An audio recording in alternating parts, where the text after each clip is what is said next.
Floor is yours, Mr. Chairman. Thank you.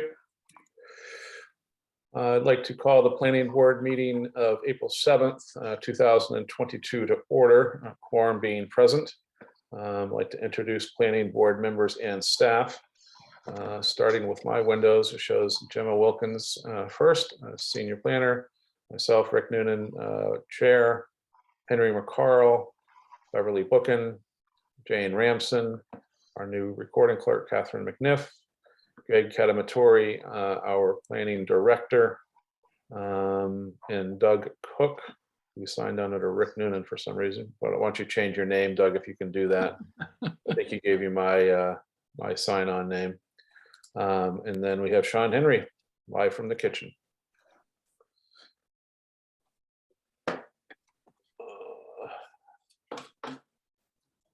So next under the agenda items this evening is election of chair and vice chair of the planning board. We're a little bit overdue on this housekeeping issue. Any nominations for vice chair? Our current vice chair is Mr. McCarl. He's done an exemplary job. Henry? I can't nominate myself. Okay. Or second. So can we nominate him? Yes, you may. Okay, then I nominate him. Thank you. We have a very much. motion and I need a second. Second, Thank you, Jane. Roll call vote, please. Member Noonan, Yes. member McCarl. I think I should appropriately abstain. You could still vote. I'll vote for myself then, yes. Yeah, good job. Member Bookin, Yes. member Cook, Yes. member Henry, Yes. member Remsen. yes. Thank you.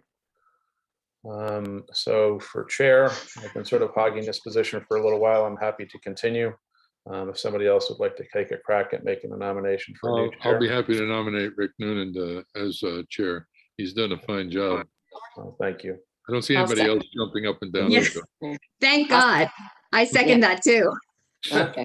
So we do have a motion. We have a second. Can I have a roll call vote, please? Member McCarl, Yes, member Bookin, Yes. member Cook, Yes. member Henry, Yes.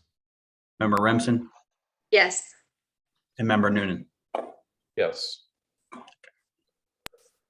So before we go on to minutes, Doug, can you click in the upper right part of your frame and just rename yourself because you're showing up as Rick Noonan?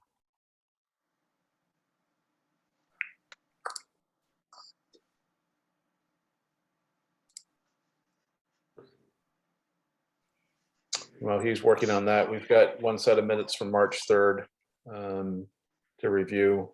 They were in the packet. If we can just pull that up quickly, Greg or Gemma.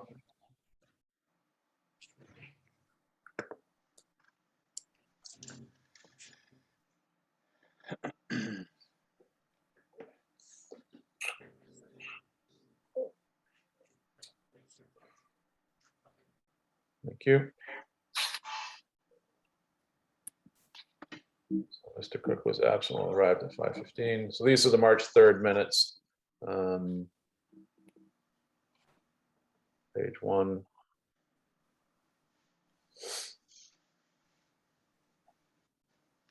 Page 2. I appreciate the concise nature of the minutes this evening. Do we have any omissions, additions, corrections, subtractions? maybe that I asked for re-election of the officers rather than the members. On number 3 there, Yes, sir. Thank you. because the members aren't elected by us. Thank The you. officers are, which we just did. Thank you for Greg, were that. these were the minutes that I saw before, right? Yes, they are. Yeah, okay. So I any thought I other had a corrections? comment, but now I can't remember what it was. If there are no other corrections, I'll accept the motion to approve the minutes from March 3rd. So moved. I'll be second. Fine. So we have a motion by Jane and a second by Mr. McCarl. Roll call vote, please. Member Noonan, Yes. member McCarl, Yes, as corrected. member Bookin, Yes. Doug was absent. Member Henry Yes. and member Remsen. Yes. Excellent. So next order of business on the agenda this evening is under our consent agenda is an approval not required submitted by 625 Essex Ave LLC to divide property at 625 Essex Ave, Assessors Map 237, Lot 75. Members will recall this was on the agenda, I believe, 2 meetings ago, and the applicant continued to this date with the hope that they were going to receive a highway access permit from MassDOT because there is a guardrail across the frontage of the proposed lot. They have not received that yet, so they've asked to be continued out 1 more meeting. They do expect to hear from MassDOT probably next week. Right. So just a motion to continue. So move. I'll second. So I have a motion by Beverly Bookin, second by Hank McCarl to move 625 Essex Ave A&R to our next regularly scheduled meeting, which is April 21st. 21st. Member Noonan, Yes. member McCarl, Yes, member Bookin, Yes. member Cook, Yes. member Henry, Yes. member Remsen. Yes. Thank you. So next under the consent agenda this evening is an approval not required plan submitted by Richard Cohn to divide property at 280 Atlantic Ave, Assessors Map 134, Lot 27. So this should ring a bell. That's Atlantic Road, and there is an Atlantic Avenue because I live on Atlantic Road, if I misspoke. Yeah, thank you. Nope. Do we have representation this evening? Just seeing if I don't see in the panelists. 1 second. Maybe the phone number that's as a panelist should be Richard Loud. But I could speak to it. Loud is here. There he Okay, is. There he is. Just drop the Hello? plan. Just give us a second, Rich. Okay. Pulling up your pictures. There we go. I'll pull mine up. Yep. So this was actually approved by the board a few months back. And there's typically a 6-month period to record at the registry, which that was surpassed. So it's essentially a refiling for the division as displayed on the plan. That is correct. So no significant changes between now and then. It's just a filing delay. Nope. I just updated it with a revised date down below. Right. On the title block. That's all. Fantastic. So I have a question. I don't remember, maybe I was not at the meeting when this was originally approved, but how does the lot width work if there's no building on the site? Is that what that dotted line is, the building envelope? Yeah, the That's building correct, yeah. envelope is that dashed line, which encompasses the lot width requirement from Atlantic Road. Let's see. So it doesn't have, the whole lot doesn't have to have that width, only around the building envelope. Only Only it's at the only front where yard. where the building would be sited, it has to be satisfied, and then the lot can narrow after that point. Yeah, okay. And what does coastal bank mean? What does 88% above coastal bank mean? That's part of a wetland delineation of the coastal bank. Okay. Yes, correct. Yeah. Okay. Any other questions from board members? Hearing none. Oh, why don't you take a crack, Jane? You're feeling better.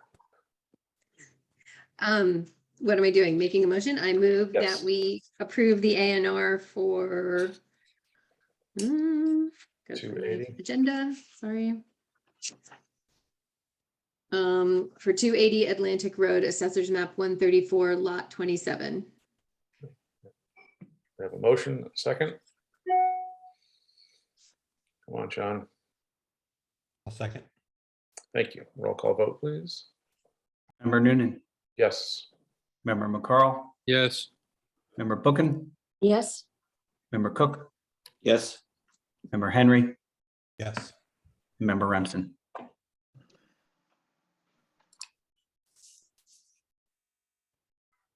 Jane, Yes? thank you. That's what we wanted to hear. Oh, I'm sorry. I said yes. Oh, I'm sorry. I We think didn't I was hear you. muted. That's okay. Okay. It's that hybrid system working for us.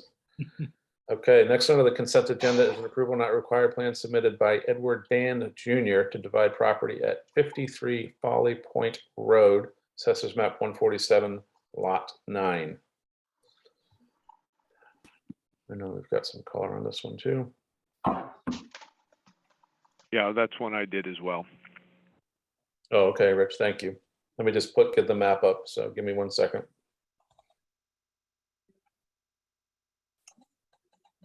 Okay, you can see all.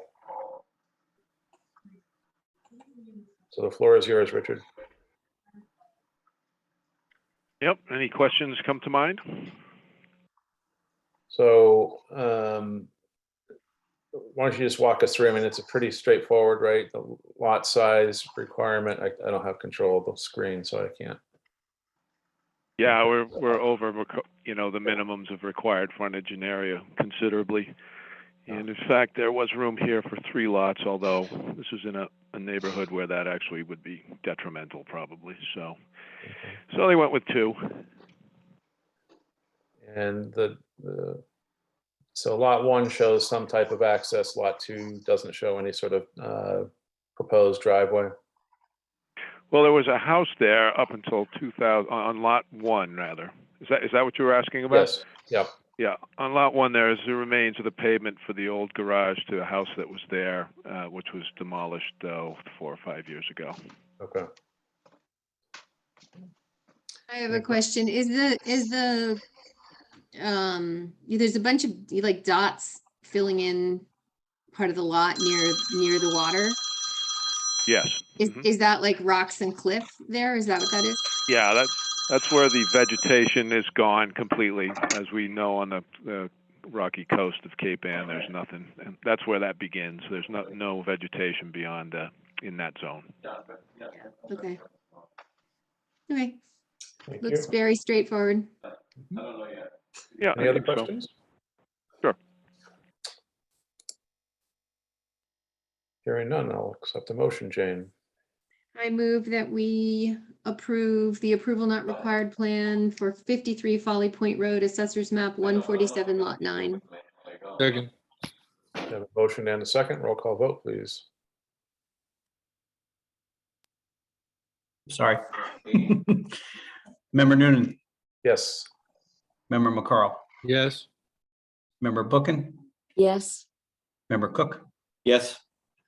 member Henry, Yes. member Remsen. Yes. Okay. Next under the consent agenda this evening is a site plan review application submitted by Cape Ann Marina LLC to relocate a fire lane for outdoor seating adjacent to a pool building at 75 Essex Ave, Assessors Map 217, Lot 23. So if we can change up our presentation here. Gemma, can you mute Arthur?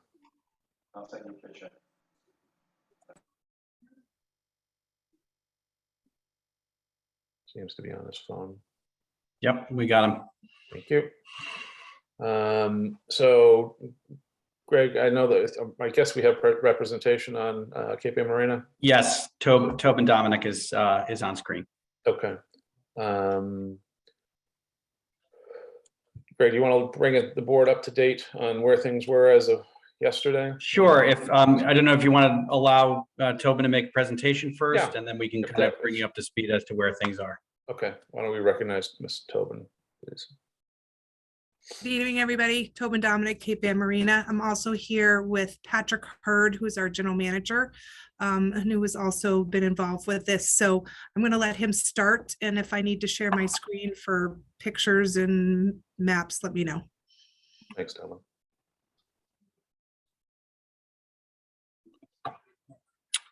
And actually, I don't see him as a panelist. Let me see if he's over in the attendees. He's not. He was here earlier, then he fell off. Might have got disconnected. Huh, he was here. Okay. Yeah. In the essence of time, I will get started, I guess. Okay, so we are looking to move an existing fire lane, which appears in front of our pool building. And we're moving this to accommodate for some outdoor seating for safer passage for pedestrians and guests, and make accommodations that will improve the needs of the fire department. So the plan is enclosed with the application, and we have since met with Gemma and Patrick met with Eric Smith from the fire department this week, and we have resolved some of their concerns, and we sent along some photos of sort of some adjustments that we would make to improve access and visibility for fire hydrants on the property. Specifically, there's a fire hydrant right outside the pool that is part of this relocation. There's another fire hydrant on another part of the property, but not part of this area. So I'm here to answer any questions or can go through some photos. Greg, do you want me to go through those, or where do you want to go from here?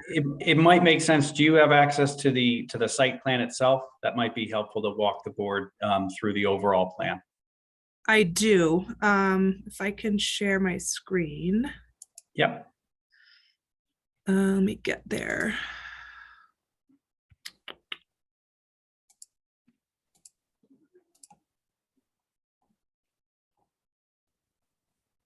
Oh, I'm going too fast here. Can everybody see the site plan? Yep. Should I make it bigger? Let's see, make it bigger. Okay, so I increased the size a little bit here. So the entrance from Essex Avenue is here, come down, and this is sort of the passageway of not only the fire, but mostly the main traffic. The pool building that I'm talking about is right here. The proposed courtyard area is here, and this is where the existing fire lane is. And so what we would like to do is move the fire lane to here so that the fire trucks are not going in front of that area. The fire hydrant is located on this corner right here. And because we own our fire hydrant, we are also in charge of keeping it clear. And I have another photo here. So this is the existing situation where the fire lane would appear right in front of this granite block sort of area. And as you can see, the fire hydrant is behind this, and he would like to have better access to that.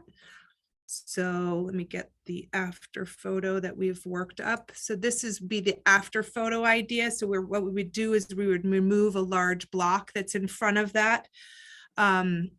We can sort of shift them around, make it a little lower and accessible. Not only will they be able to see the fire hydrant when they sort of come down the entrance way there, but they'll also access it. So both Gemma and Patrick and Eric Smith from the fire department went through all this, and we've sort of mocked up this picture to show that, and he's on board with the idea.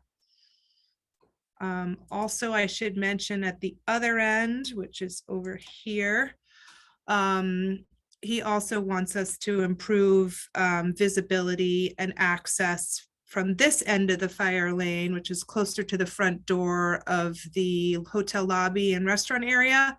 And so we have proposed to move also some of those rocks. Let's see if I have another image of that. move another one of these rocks here so that he can have access to, or they can have access there, as well as a little bit more room for their fire trucks. So we are on board with that. He's on board with that as well. And I see that Patrick is back on, so any Good other evening, everybody. questions? Sorry, I had some technical difficulties. So Patrick, we just went through the site plan and also the sort of before and after photos of what Eric has asked us to do. Okay, great. So where, Greg or Rick, where, can we answer any questions? Or do you want me to talk about something else before we move forward? Greg, I know that when we spoke earlier, there was a couple of concerns that you had. Well, I would probably turn it to Gemma. She kind of followed this as I Okay. wasn't in the office today. But I did also just have one question. It looks like there's existing striping that's identified and then proposed. Are those parking fields in front of the tent area and then also kind of to the left of the entrance from Essex Ave? Are those all going to be newly striped, or are they kind of existing? I wasn't clear. Sure, we can answer that. So this plan was approved by ZBA, and it was in conjunction with an outdoor seating permit that also required X amount of parking spaces.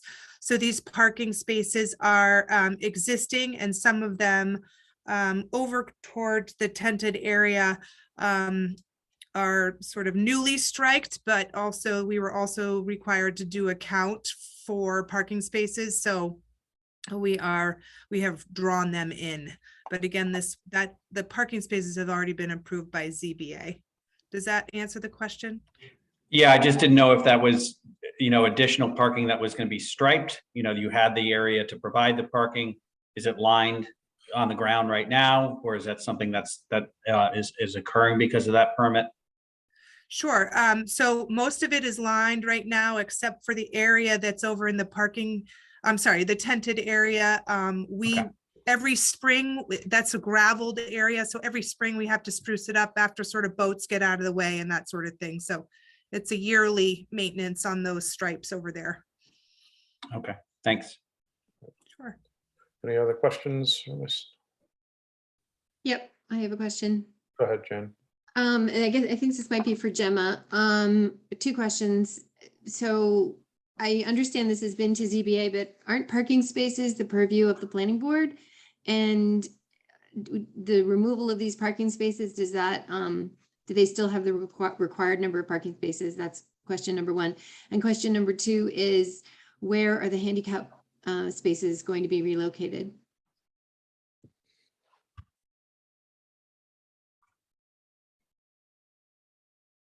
Is the question for Gemma? Okay.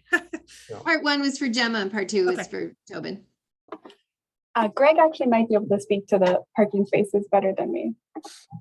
Yeah, so the reason they're in front of the planning board for the site plan review is because of the redesign of the parking lot to some extent, which I think was important because it brought in the fire chief's concerns as well. But from the use perspective, in terms of the number of spaces that are required for the uses on the site, if there's any deviation from the zoning ordinance, somebody can pursue that relief from the Zoning Board of Appeals. From a use perspective, they also needed to get relief from the zoning board for the outdoor seating. So it kind of went hand in hand, but it does, put an applicant in a situation where they can go one place and get a certain amount of permitting completed, and a second board could potentially have an impact that requires them to go back in the other direction. But I think the building inspector reviewed these plans before they went to the zoning board. From a layout perspective, they satisfy the aisle width, and apparently they are, the number of spaces to be provided is adequate. I'm not sure about your question. I think that's probably one for the applicant in terms of where handicap spaces will be located. Thank you. The handicap spaces will basically be pushed due east, basically one slot over from where they are currently. Okay, thank you. So I'm just making sure, I guess, Greg, that the parking spaces are compliant. Yes, so the number of spaces as well as the aisle layout has been followed, and that was part of the review of the zoning board. And the number of handicap spaces. Yep. Okay, thank you. I didn't see the ZBA decision in the packet on this application. Yeah, So, I didn't either. So I was, and I didn't see anything, Tobin, from the fire chief Smith. So that would be if he had an email saying he had a site visit or came out and granted his blessing. That's always something good to have in the file as a backup. I can speak to that. Okay, Gemma. I was on the site visit with the fire department and the building manager of the site.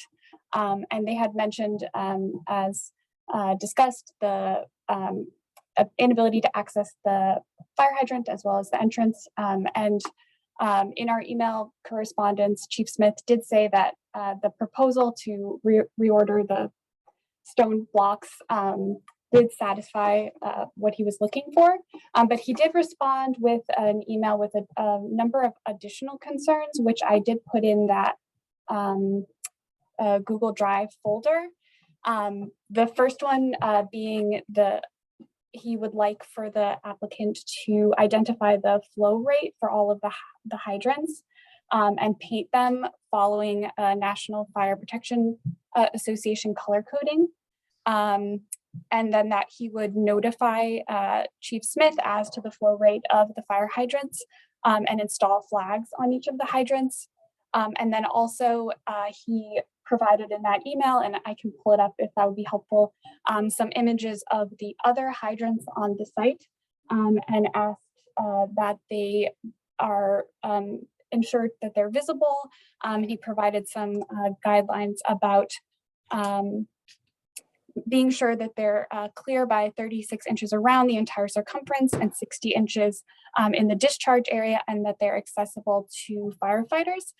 There was one hydrant in particular that he called out, which is obstructed by a box truck container, and he asked that the container be removed so that there was access to, I think, an entryway as well as the hydrant itself. So those were the concerns that he had brought up in his most recent email addressing this particular plan. But he did say that the changes to the structure itself satisfied what he was looking for to the stone structure. So it sounds like there's a little bit of work to be done. If I can interject, there's definitely work to be done, and we have been corresponding back and forth with the chief on this. His parting words, and Gemma may recall, was the flow rate of the fire hydrant itself is something that we need to do and something he'll be looking for. He does understand that John Judd is way behind, but he did say the words in parting that would not deter him from approving this. The other fire hydrants, I don't believe he's tying to these. I believe he pushed those to our attention, which was good, and we thanked him for that. And we're already on those, but I don't believe he was tying those to this permit. Basically, a follow through, I believe, of a view of the property of things that we need to address diligently, which we are doing. Any other questions or concern by board members? I guess my question for Greg would be, are we ready to do something? It sounds like there's still some items outstanding, and we can either condition the approval with those items or wait till we have more clarity on them. Yeah, I was not in the office today. I know there was a lot of correspondence going back and forth. There were some also some requests from the chief to change some of the narrative because there were a couple of things that weren't quite represented. So there is a little bit of back and forth to clean it up. I don't see an issue probably being able to get to the point of an approval. But again, there's just been a lot of pieces that have been coming in today that some of which I haven't seen yet. And I guess I'd feel more comfortable waiting till April 21. I guess that's my sense as well. I mean, same day submissions is something that we're getting, that we just don't deal with for all the reasons. And typically we like to see things in writing in the packet 48 hours, prior to. But I do get the sense that things are moving forward from the applicant standpoint to meet the suggestions and recommendations from the fire department. But we'd like to see those adopted in writing, so we can review them and approve this next time. Any closing comments, Tobin or Beverly? I'm sorry. I would concur, because if in fact we were to do it today, we would have to write conditions or propose conditions that would have to be written, and they have to be reviewed on the 21st. So you might as well Right. wait and bring back a fully corrected plan that the fire chief can write off on, and then we don't have to develop conditions of approval. Correct. Any other comments? Tobin, in passing? Nope, happy to satisfy those requirements, and we'll get things organized and up to date. The site visit from the chief was very helpful. We didn't know he was coming, and it just happened that we were able to move things along faster than we thought. So appreciate your time, and we'll get it organized. Great. So I move Go ahead, Jane. that we continue the site plan review application for Cape Ann Marina at 75 Essex Avenue, Assessor's Map 217, Lot 23, to April 21 meeting, which is our next scheduled meeting. I'll second that. Thank you, Hank. We have a motion and a second. Roll call vote, please. Member Noonan, Yes. member McCarl, Yes, member Bookin, Yes, member Cook, Yes. member Henry, Yes. and member Remsen. Yes. All right. Thanks, Patrick. Thanks, Tobin. Thank you. Take care. See you in a couple of weeks. Thank you. So at the discretion of the chair, I'd like to take an agenda item out of order. We have a continued public hearing that's on the agenda this evening pursuant to section 20 of chapter 20 of the Acts of 2021, in accordance with the provisions of Mass General Law 40A, section 9, and Mass General Law 41. The Gloucester zoning ordinance, section 5.9, cluster development and rules and regulations governing the subdivision of land in Gloucester. Gloucester Planning Board will hold a remote meeting, public hearing on definitive subdivision application submitted by Upper Banjo Pond LLC for the division of land to permit 26, but I believe that number is now 25 single-family homes, single-family residential development at 154A, 158R, and 160 Essex Ave, Assessor's Map 218, Lot 38, 39, and 46. Should have that memorized by now.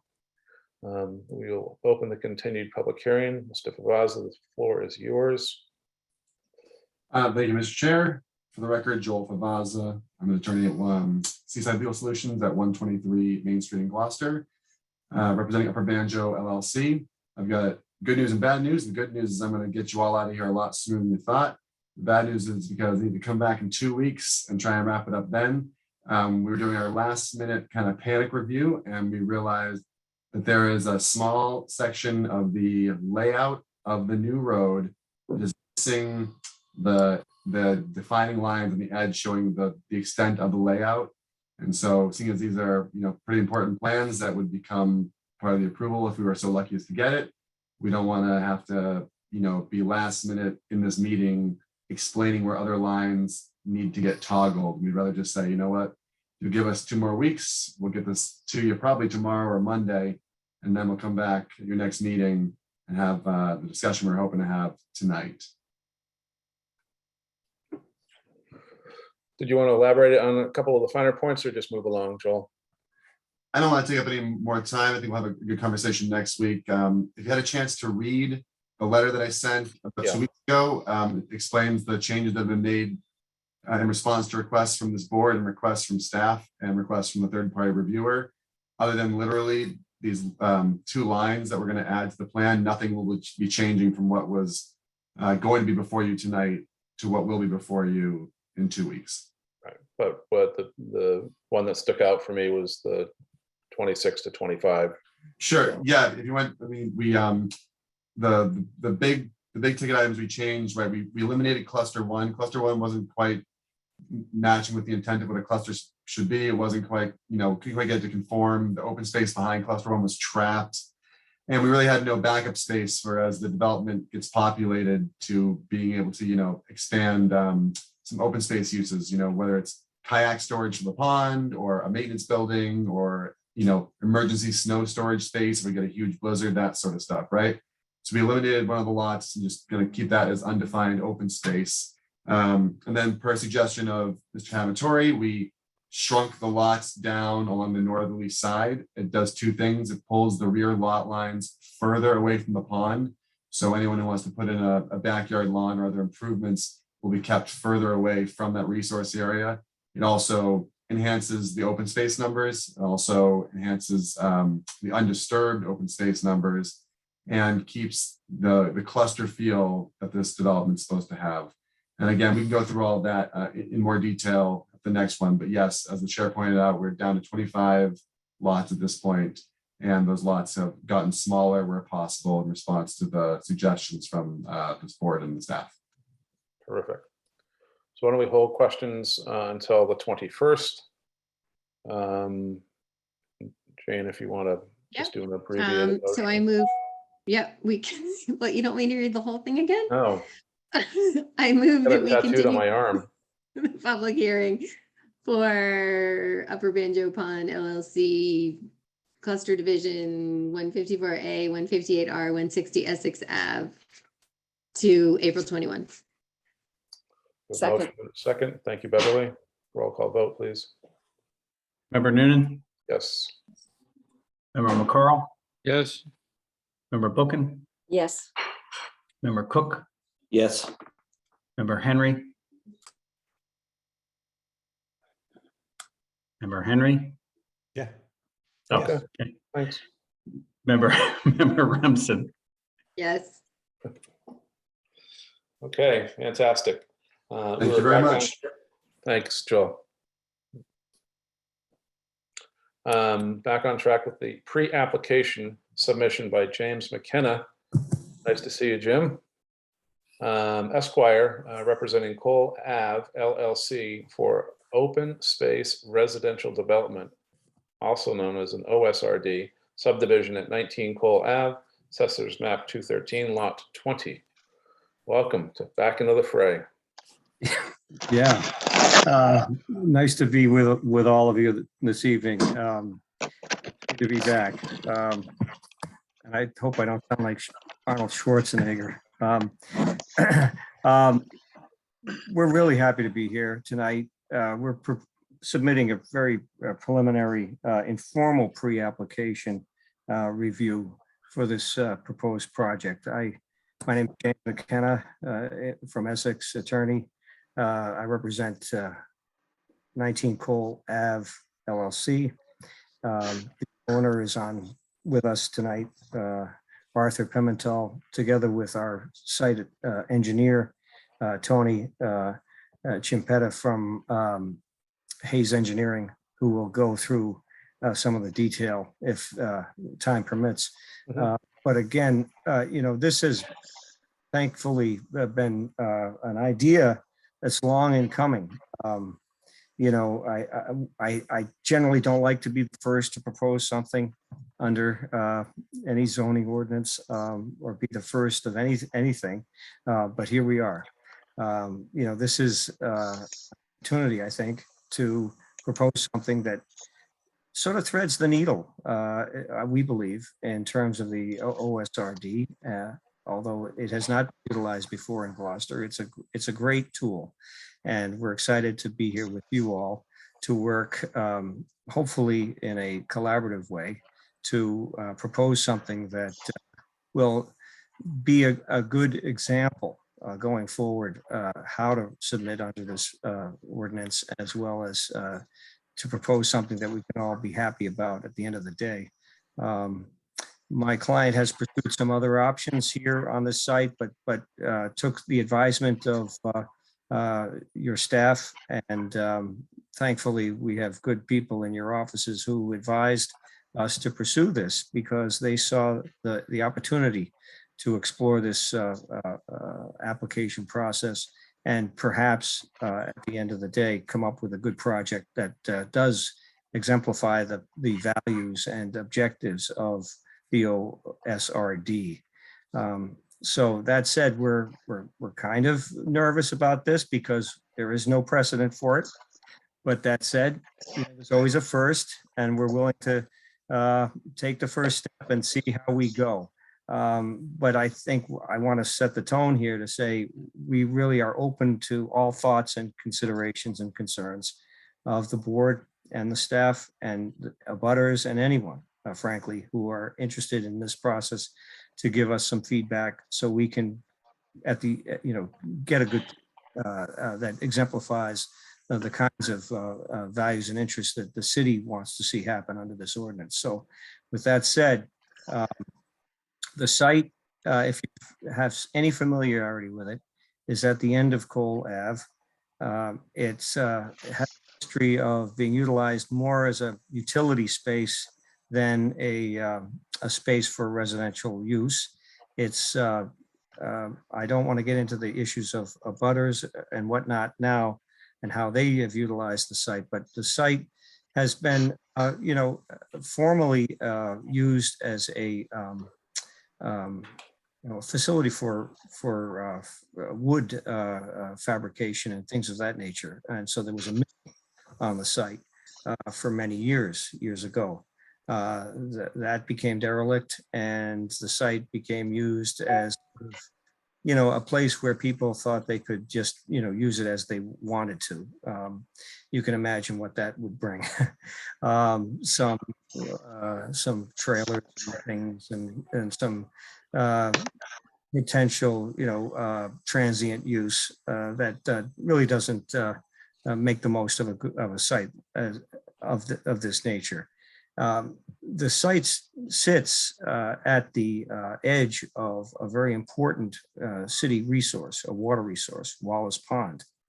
It really speaks to the need to protect that resource and to ensure that it's going to remain as a protected water resource. And so any development here should reflect that. And so I think it spoke to the staff and to the applicant that possible OSRD project for those very reasons. And when you go back and look at the purpose and intent 515.1 of the OSRD ordinance, it really outlines the reasons and rationale as to why it's important to take the opportunity to design a site when the opportunity arises, when there are some significant environmental issues and values that need to be protected, that it be done, and deference be given to the planning board to be creative in proposing a project that takes into account these values and goals of the OSRD. So we were inclined to agree and say, okay, let's try to do this. And we believe that we can do it. There are some very significant dimensional restrictions and open space restrictions under the ordinance.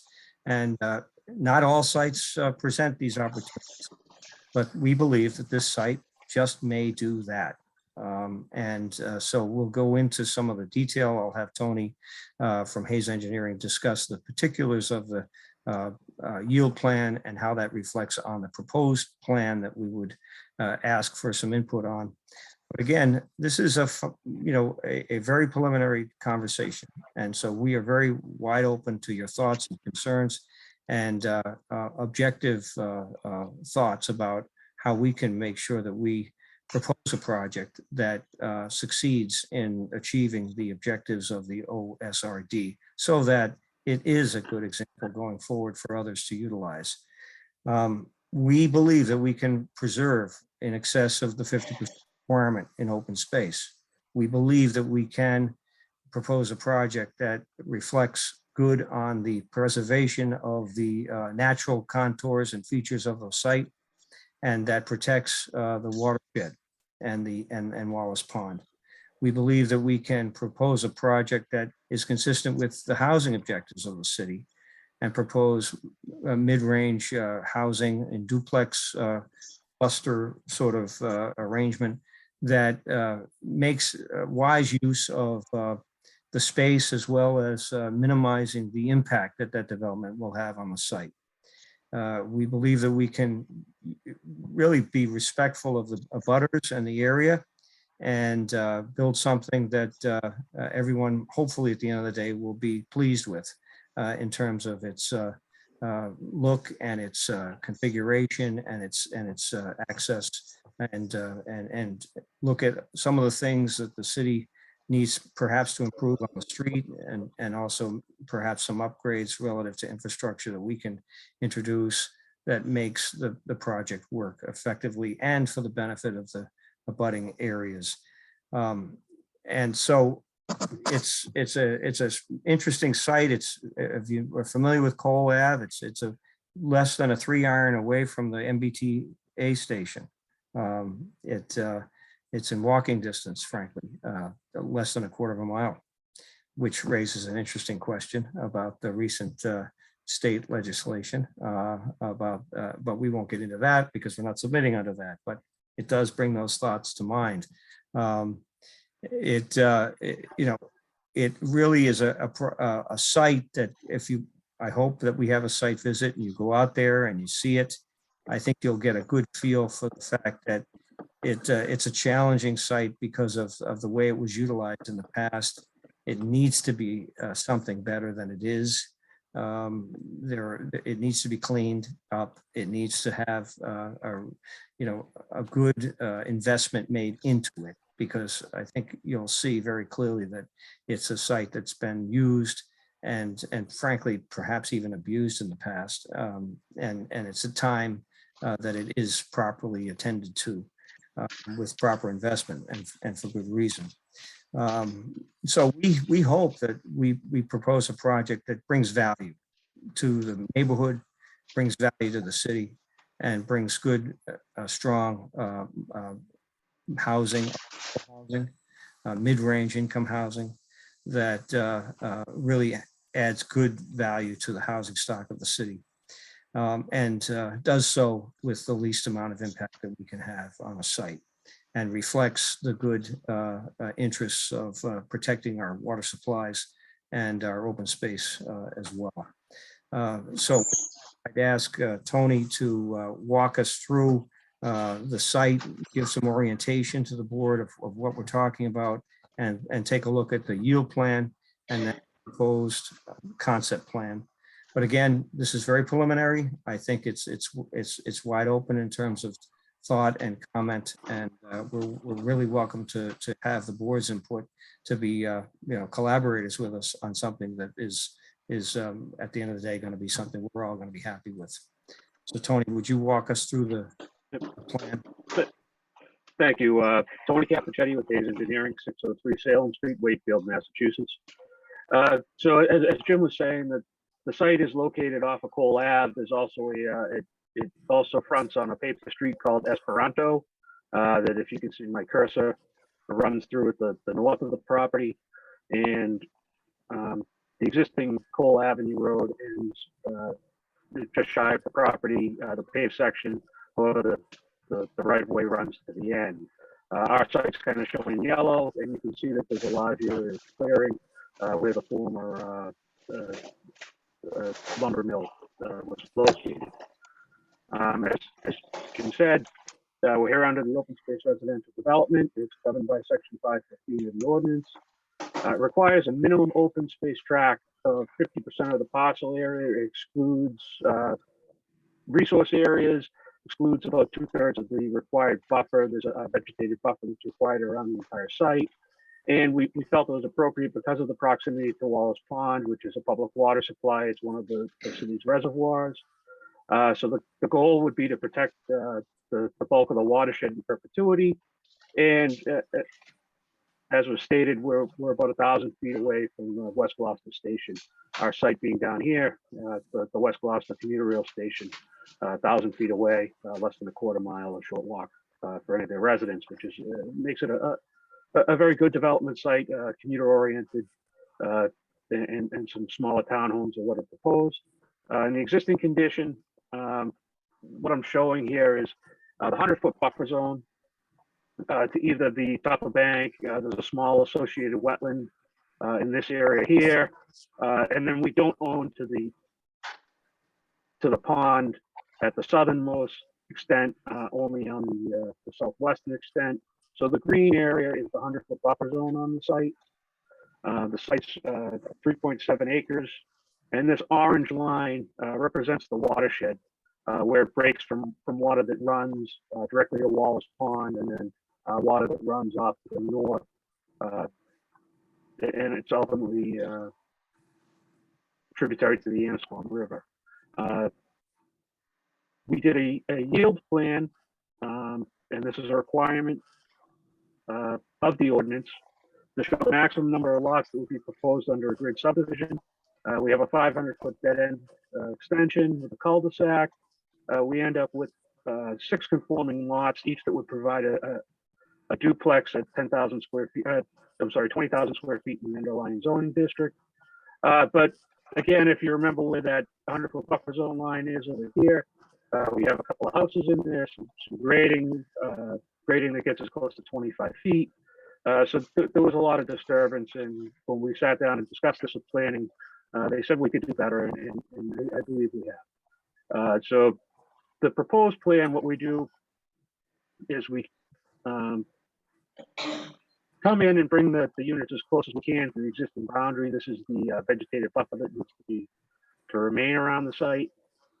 This area here, which represents the bulk of the watershed going to Wallace Pond, is preserved in perpetuity with an open space restriction. One thing that we tossed around, and it would be up to the board, is should this go through, the Concom can hold the restriction. However, we'd like to offer it up to the water department.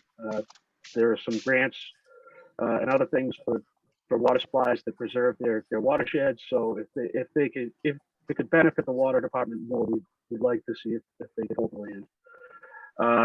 But we propose a loop road, again, 6 duplex units. The architecture works such that the units would be kind of connected at the garage. The garage would be 1 story with 2.5-story wood frame, about 1,750 to 2,250 square feet. These units would be walkout basements, so they could have the potential for a finished basement, and clustered away from the wetlands. Actually, the way it's proposed, a portion of the lot line enters the 100-foot buffer zone, but none of the work is proposed within the 100-foot buffer zone to Wallace Pond.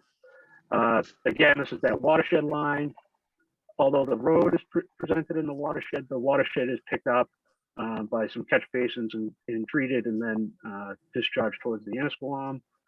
And then we do have the roofs of 3 units, but we are proposing to infiltrate the clean rooftop runoff to really effectively take any impervious area that's tributary to the pond out. The front of all these, the driveways all pitched towards the road. We also have some, hopefully we'll schedule a site visit. You'll see Cole Ave is fairly narrow, so we're proposing to widen Cole Ave, install curbing to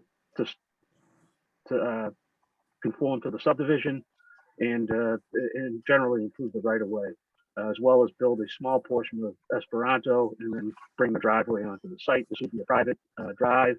However, people would retain rights in Esperanto and Cole Avenue. Just to kind of show up where we're at, the existing parcel 159,000, just shy of 160,000 square feet. We're required to have 79,000 square feet of open space, and there are some significant restrictions. You can't have open space that is considered a resource area. You can't use portions of the buffer zone areas greater than 20% slope.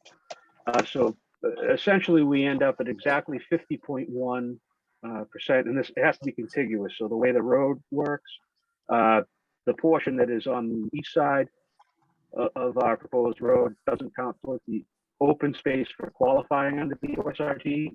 We just get to the 50.1.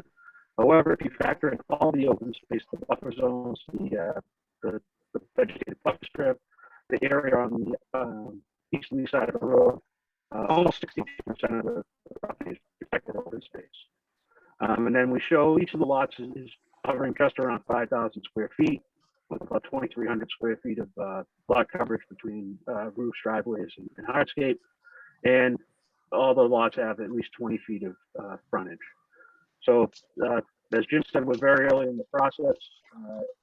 The section of the pre-application section, we made a written request. That's how we got here. The information is pre-application. And the next step would be a pre-application site visit if the board would entertain that idea. Moving forward, and we're looking to try and get some constructive criticism to go forward as well. I can go back to the plan if that helps, Mr. Chair. Thank you, Tony. We had a little bit of a hard time hearing you on your mic, so as we move forward through this process, we might want to get a little better connection for you. I apologize. No, that's quite all right. So we've been working on definitive subdivision plans for a year, so. So we would open it up for questions, Chairman. Thank you. Again, this is a very limited draft proposal. We know that there's been some concerns raised, very late breaking with some of others and whatnot, and we would be wide open to listen to those concerns and do whatever research we need to do to take those under advisement. But again, as a very initial preliminary meeting, we thought we'd just scope this out with you folks, get your thoughts and comments, and just determine if we're on the right track. And if you think we are, then we'll move forward. Yeah. Beverly, you have a question, or are you just covering? I just need to mute yourself, unmute. No, not at this moment, Okay. but I'll listen and maybe I have a question. If we could go back to seeing everybody, that would be helpful. Sure, I'll stop the share. Great. I'll James? just add a couple of points about the process so far. We did see that conventional subdivision plan several months back at this point, and had a kind of a review from the engineering department and the environmental engineer. So there's clearly a lot of concern with some sensitive area adjacent to Wallace Pond. And so that's when we suggested that there might be either other orientations of road access or potentially other permitting vehicles that might be more appropriate for the site. The one thing that I think would be helpful, there's a conceptual open space residential development plan. There's some plan that shows some of the features of the site. We've received the table that talks about what's excluded from the open space. It would be helpful. There is that first step in the design process that's supposed to identify the primary conservation areas and secondary conservation areas. So that might give the board members more of a sense of, the design process and why, you've selected to focus on this particular area for the development. I mean, I think some of it's very obvious, but just having that would be helpful. And for folks that are watching, I think it's important. We did receive some public comment, which is in the drive and has been submitted to the board members. I just want to make it perfectly clear. There were some comments around public outreach from the applicant. This is pre-application. There is no requirement to do so.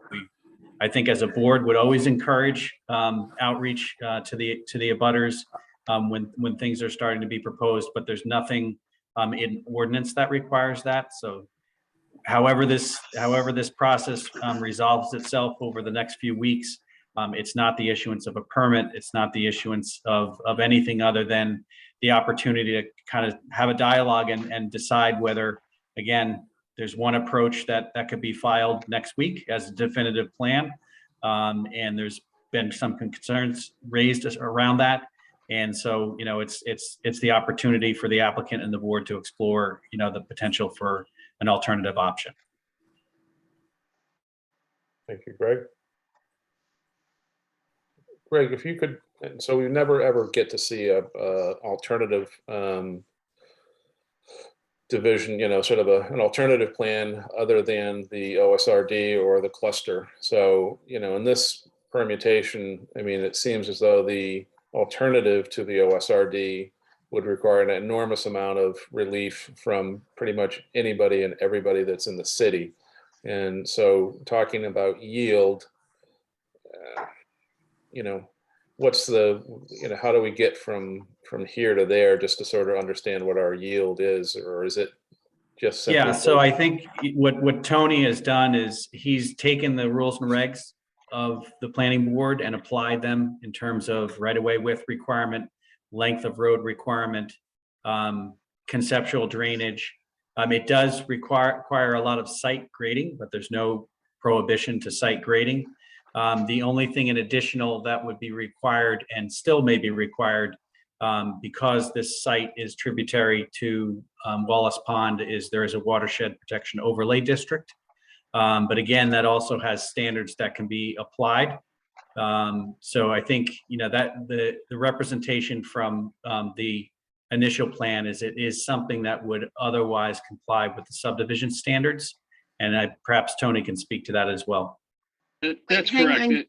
on. Sorry. It's just, you're talking about the yield plan, Greg? Yes, Yes, not the cluster. Okay. correct. Yeah, so Can I ask a question about the yield? Can I ask a question about the yield?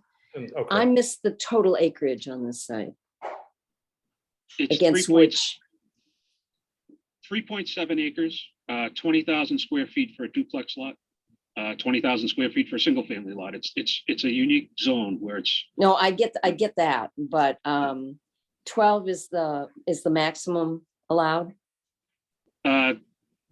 technically, if you read the OSRD, Yeah. it allows for 90% of the upland, which most of this is upland, divided by the underlying zoning. Yeah, However, in talking to Greg, we realized that would kind of be coming in pie in the sky saying, hey, we can do this, but physically it would not meet the subdivision rules and regulations. So we provided a plan that for all intents and purposes meets the subdivision rules and regulations.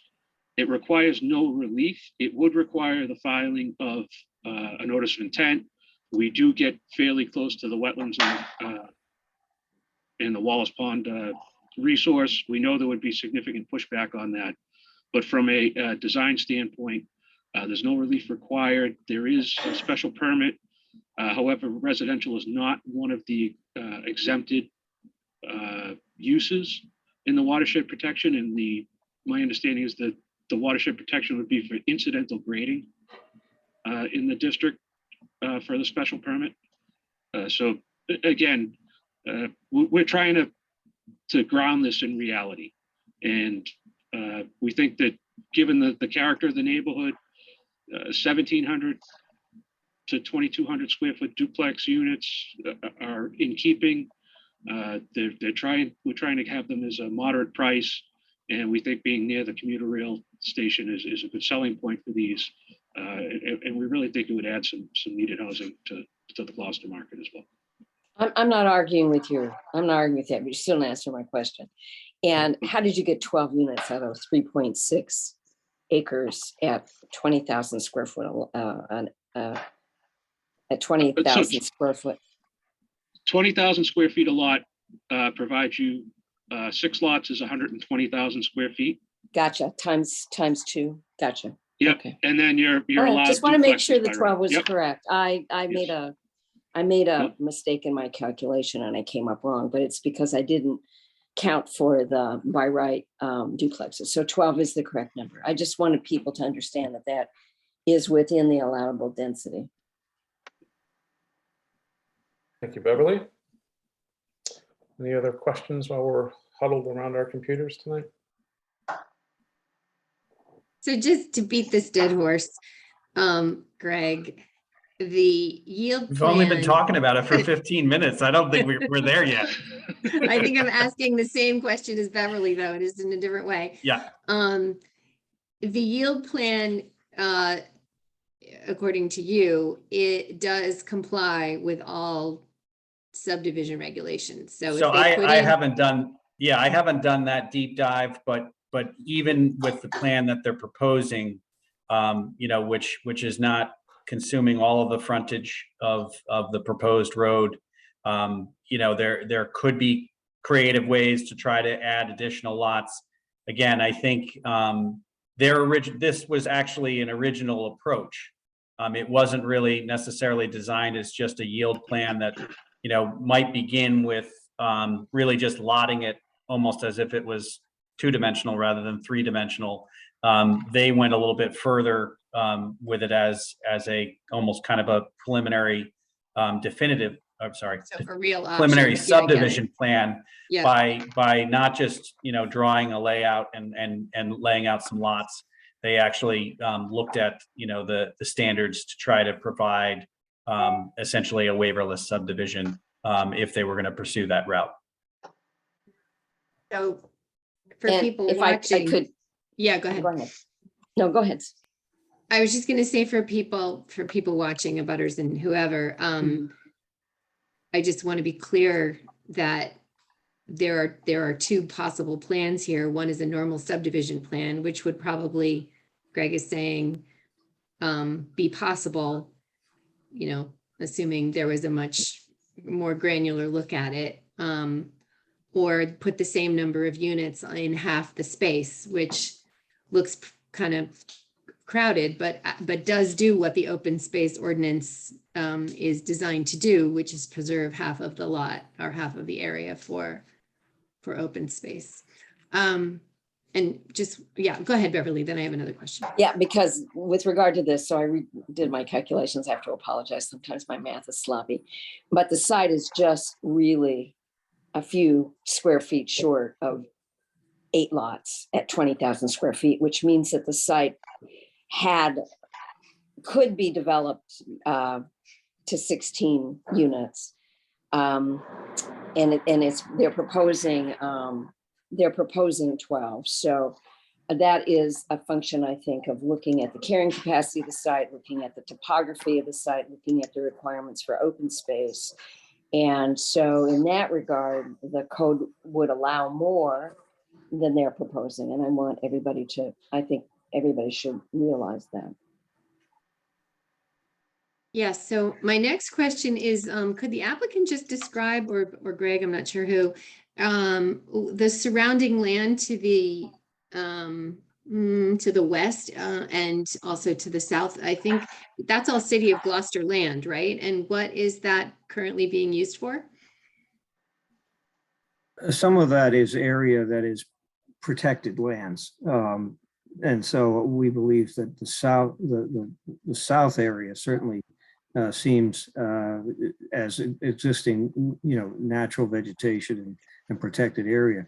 The abutting property to the, I think, I'm not sure if it's northwest is an abutting property. And that's to be determined. We've engaged in some dialogue there to see if there's some some joint interest in protecting some areas there as well, but we have not been successful in having those conversations. Yeah, so I see a little building, like a tiny square building. Is it trails? Is it DPW? What is going on over there? That's actually the pump station for the reservoir. So that's where the intake for the reservoir is for Wallace.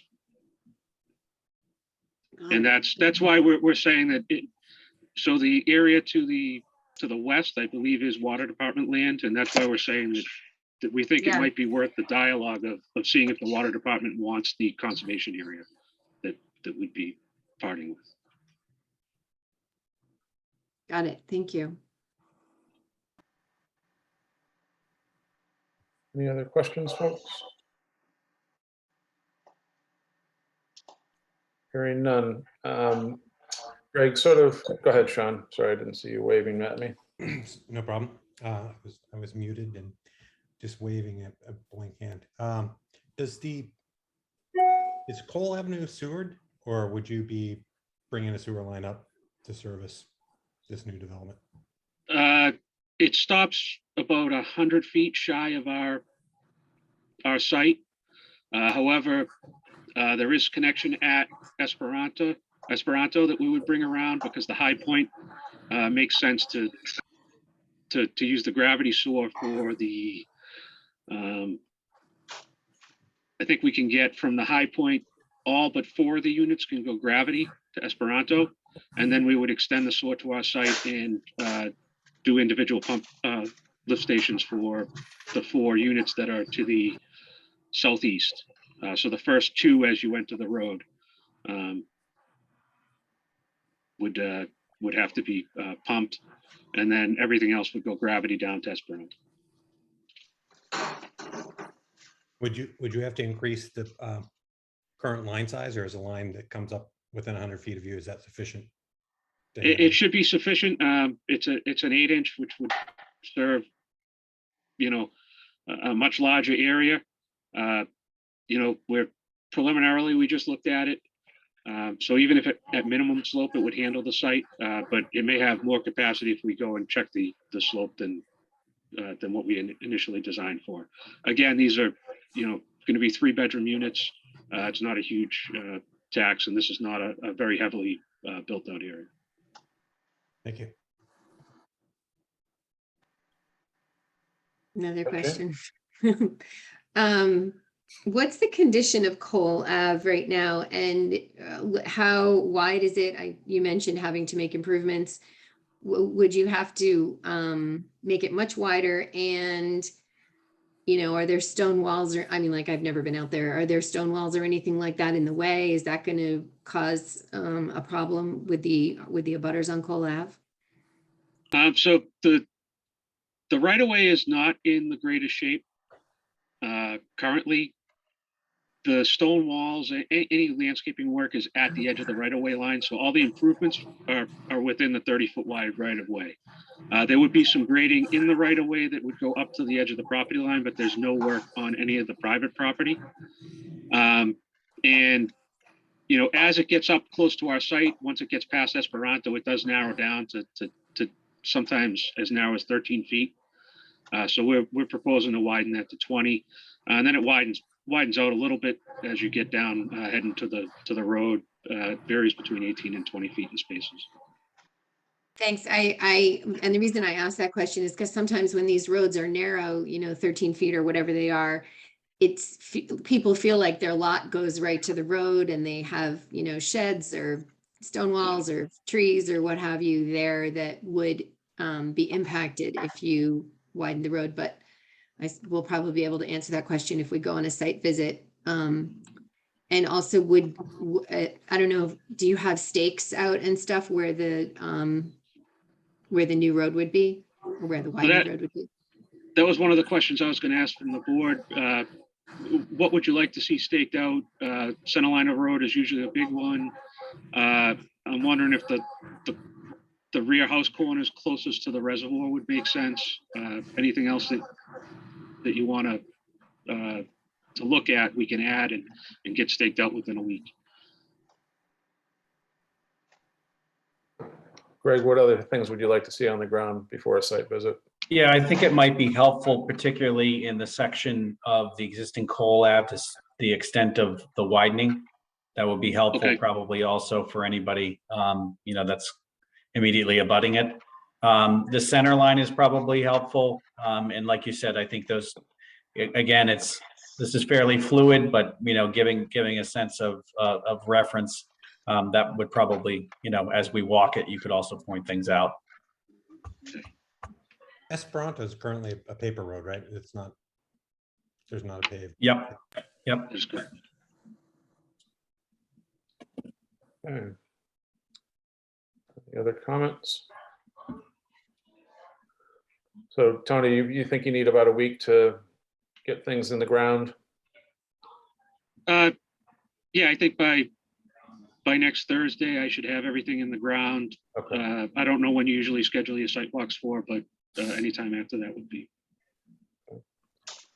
But more based on you're getting your job finished, and then we can, you probably want to do it before the next meeting, though, I'd imagine. So, yeah, so I can try and put a rush on it, and I mean, if you I mean, we have 2 weeks, right, before our next meeting, so, I mean, I think the thing is that, seeing the condition on the ground is a big part of this, process. We're certainly in a very preliminary stage. But site visits tend to be compelling. And again, I think, as Mr. McKenna, doesn't like to be the first guy on the block trying out the new OSRD. Well, it's not new, but the first application. I think that this process will, make sure that we're thorough in our review, and with the hope of producing a great product. But I don't, I'm not willing to rush anything, but I just want to keep things moving, I guess is my point. And I hope that's a sign of agreement, Jim, with your Yes. smile. Okay. Certainly. Greg, any other next steps before a site visit? No, and I started to look at the calendar. If it didn't work out for the Thursday, which again, I don't think we should rush anything. The next date that seems like it might make sense would be Tuesday, the 19th. The offices are closed on Monday. So I don't know if you feel if people want to look at their calendars, if like a 2 o'clock on the 19th seems reasonable. I'm wide open that day, so Right. I can be there for you. I'm in. I cannot do it, but I can also go by another time. I've got other doctor's appointments that day. Okay. And Tony, if you want to also just alert us when it is in the field, and Jane, if you want, we can set a separate visit. Okay. All right, I so will, tentatively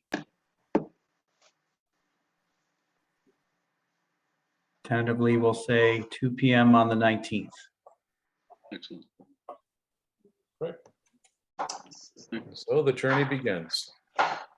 Thank you all for your time. Yeah, Thank you very much, everybody. Thank you. Appreciate it. Mr. Pinnell, thank you. So you don't really need a motion to continue, right? You can make a motion to continue the pre-application to the meeting of April 21st. I make a motion to continue the pre-application for Coles Ave to April 21st. Second, Thank you, Beverly. Roll call vote, please. Member Noonan, Yes. Member McCarl, Thank you, Hank. Member Bookin, yes. Member Cook, Yes. Member Henry, Yes. and Member Remsen. Yes. Okay. So Greg, there was one person that, oh, there they go. I was going to notice the fact that there was one person that had their hand raised, Mr. Burnham. This is a pre-application process. We typically do not take public comment or question. And just to bring people up to date on site visits. Site visits are for the express purpose of board members and the applicant. There's no deliberations. There's no voting or anything that happens on it. It's just certainly for the education of the planning board members. So that's what's Also, gonna no happen on that. discussion. There's No discussion. Thank no you. discussion. Deliberation. Right. Thank you. Well, thanks, folks. Thank We're you, gonna move everyone. on to our other business. You can hang around. There's popcorn afterwards if you want to stay.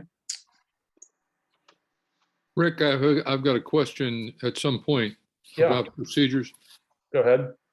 I got a telephone call when Craig was out of town and he was having trouble getting through to get approval on something that we had approved, and they need a sign off on it. I don't know whether Gemma got a hold of that or the fellow got a hold. Yeah, of it. I think we took care of that. You did. Yeah. I just wanted to make sure. That's the What is the normal spyglass. procedure on that, Craig? What? Yeah, so the board had already approved it. It was just a signature on a Right, building fine. permit application. The final certificate of occupancy. And so it just kind of sprung up rather quickly. But Right. Gemma was able to take care of that in the office. I told him that I thought that the staff was in the best position to do that, but if he couldn't get a hold of the staff, would he go to the chairman? of the board to get the signature on a sign off? No, the action of the think that board was- that they were looking for was already taken care of, so No, that's what I Um, thought. It they were in a sounds like- panic. No problem. Right, this is the issue I raised with Gemma at Spyglass Lane, correct? It's the Right. last, Sea glass, right. Sea Glass, I'm sorry, Sea Glass Lane, and I think what happened, I got the call and Hank got a call. I think they went to the website and saw the names of members and Yeah. started calling us. And, I told them that it was not something we could act on. That's what I told him, that I thought that it was a staff matter. That it And was you not- can always forward any inquiries to us. Right. All righty. So quickly onto other business, a request for release of covenant Deacon Farm Lane, definitive subdivision 473 Washington Street. We have Attorney Grant with us this evening. Welcome. Thank you. Good evening, Mr. Chairman, members of the board. For the record, my name is Adria Pratt. I'm an attorney with Cape Ann Law with offices at 45 Broadway in Rockport. I represent Ashburn Development Corporation, whose principal is William Sanborn of 35 Briarwood Street here in Gloucester. Bill is here with me today as a attendee on the Zoom meeting. Unfortunately, our engineer, John Judd, is not with me. So I'm going to do my absolute best to answer any technical questions, but I may have to bring in Bill for some of that if necessary. So we're back before you this evening regarding the release and substitution of 2 of the lots in the Deacon Farm Lane subdivision, which, as you probably know at this point, is off of Washington Street. As you remember, we were here back in November of last year asking for the release of 5 lots. Those lots were lots 2, 3, 5, 9, and 10, which you approved the release of at that time. And we're here tonight to ask whether the board may be willing to consider the substitution of lot 6 for lot 9. Unfortunately, the buyers of lot 9 decided to wait until the subdivision had been completed before moving forward with their purchase of that lot. But we do have the buyer of lot 6 who is ready and eager to go. He has his financing in place and is ready to purchase that lot. So we would hope to record or get the board to sign and then record a confirmatory covenant to release, or excuse me, not a covenant, the release of the covenant for the substitution of lot 6 for lot 9. So lot 9 would not be for sale, and instead we would ask lot 6 would be able to be sold. Additionally, we are also hoping to ask the board to release lot 7, which is our affordable housing lot. We have, or I shouldn't say we, but Ashburn Development Corporation has ordered the 2-family home, and the financing has been approved for that construction. So things are ready to move in that regard if the board is willing to allow us to do that. And so just to give the board a pretty quick update in terms of the subdivision's progression since we last met. The drainage has now been installed and all of the drainage fields have been completed. We have been told by the contractor that the construction of the stone wall that leads into the subdivision, so on the Washington Street side leading up into Deacon Farm Lane, is going to begin next week. In addition to the installation of the granite curbing in that subdivision, which will also begin next week. Both of those are weather permitting, of course. And then upon the installation of that curbing, they are planning to finish the grading and then begin to spread loam, following which they will plant the trees and complete the landscaping, as well as installing the street signs throughout the subdivision. We have also received final sign off for the underground electrical installation. Unfortunately, however, I don't have a definite timeline for the beginning of that work. We've been told it's scheduled, but we don't have an actual date. I have reached out to National Grid, but have not yet heard back on that, but can certainly update Greg and members of the board as soon as I have more information on that. And then given the present timeline in terms of where we stand now, we anticipate being able to install the sidewalk and then lay the final coat of pavement this coming fall, which would then complete the subdivision project. So that is my quick little recap to get everyone up to speed as to where things stand at the present time. And so I can turn it over to Greg and members of the board for any questions that you may have. Thank you, Adria. Thank you. Well, I appreciate the timeline update. I know there's been concerns raised by some board members as well as abutters relating to the slope on the right-hand side entering the subdivision, which was kind of left in a fairly unstable condition over the winter. And Okay. so it's good to hear that that's something that's on the front burner for being stabilized.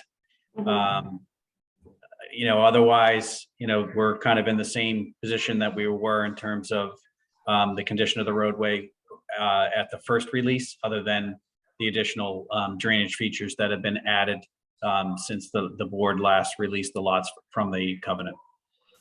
Yes, thank you.